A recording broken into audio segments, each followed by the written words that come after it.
Hello everyone, welcome to this week's video. I hope you're all well. We will be starting the month of Av.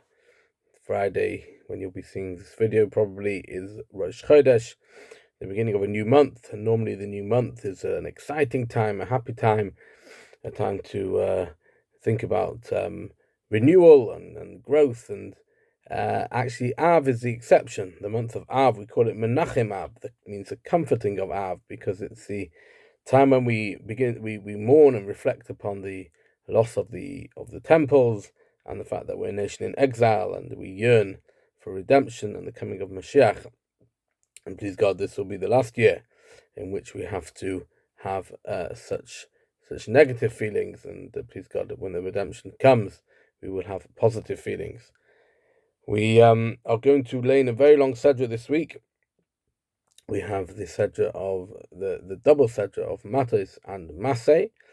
And Maasei really means journeys, because it's dedicated. We're coming to the end of the time of the Jewish people in the desert.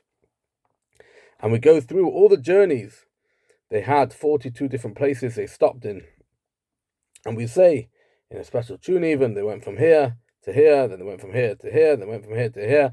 And the question is, it's not a bit laborious. What's it teaching us? Why do we need to know every single place that they stopped in? Is what's so important for the Torah to dedicate so much time to such detail. You know, when people go on holiday, if they come back and start telling you they went here, they went there, if they give too much detail, you shortly glaze over and lose interest. We don't know every time they stopped at a service station to get petrol, and we just want the main bits. Why do we need to know every place?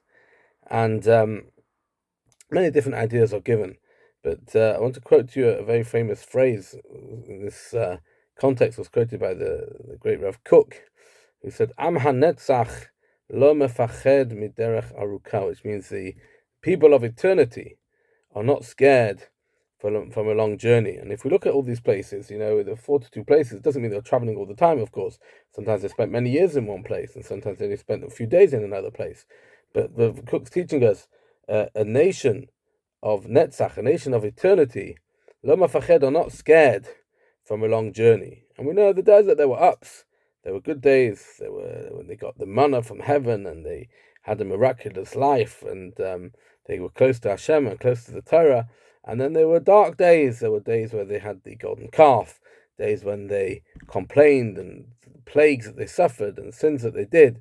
But at the end of the day, they got to the destination. And that's really a metaphor for life. We could all look back at our lives, think we lived in one place, and we moved to another, and then perhaps we moved to a different house, and then we moved to a different place, and maybe we changed shul, or maybe we changed job, maybe we had this challenge with our children, or this challenge with our health, etc. But we can never be scared from the long journey, because we are survivors. We are the survivors of 3,000 plus years of Jewish history, and nearly 2,000 years of exile and persecution. And yet, we're the ones who are here today, still mourning that temple. And in fact, there's a famous story, which I'll finish with, told about the great Napoleon, when he was going through the land of Israel in Jerusalem. He was with his guard, and he heard people crying in a synagogue, and he said to the guard, "Go in, see what the problem is." And they went in, and people were sitting on the floor, and they were crying. And he said to the rabbi, he said to them, "What's going on? Why are you crying?" He said, "We're crying over our temple." And he said he thought this must be a recent news. He hadn't heard of it. He said, "What temple?" He said, "This was destroyed nearly 1,800 years ago." And he came out and told Napoleon, every day in the year, there's a day in the year, they sit down and they mourn for their temple. And Napoleon turned around and said, "Such a people, if they're mourning for their temple, they will one day, still mourning after all these years, and one day they will rejoice, they will see it rebuilt." And in order for us to survive, to see the rebuild, we have to stay strong and continue the journey. We haven't got there yet, but we're getting there.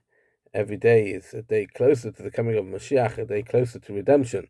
And we just have to hold on and wait for that time. Please God, it will be speedily in our days. Wish everybody a wonderful Shabbos.